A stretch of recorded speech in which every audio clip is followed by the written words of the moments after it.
We want to talk to you about a subject that it's a little bit of a sensitive subject, I think, but this is something that is very important, and it's victim advocacy. And we are here with Mitzi Wheat. She is employed by our police department, and you are a victim advocate. Is that correct? Yes, it is. I've been employed at the police department for about 15 years. Okay.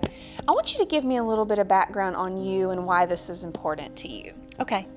My only sibling was a sister, Patricia Collum, and she was murdered 30 years ago.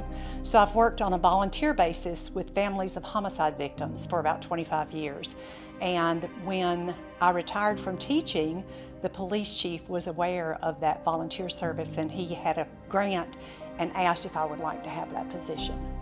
I think that speaks volumes of you've got the heart for it, for sure, right? It's a calling for you, I'm sure. So tell me a little bit about what a victim advocate does. Okay, the first step is to provide information to people who are victims of crime.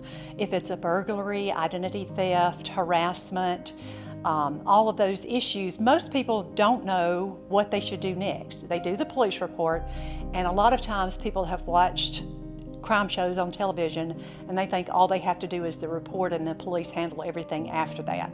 So it's important for me to give them information about what the next step is. What do you need to do next? So how would they get in touch? Do they get in touch with you? Do you get in touch with them? How does that all work? It works both ways. My police officers have a brochure that they distribute in every domestic violence case, but also in a lot of other cases. If they don't get a brochure from the police officer, I send them a letter later along with the brochure, which has my contact information.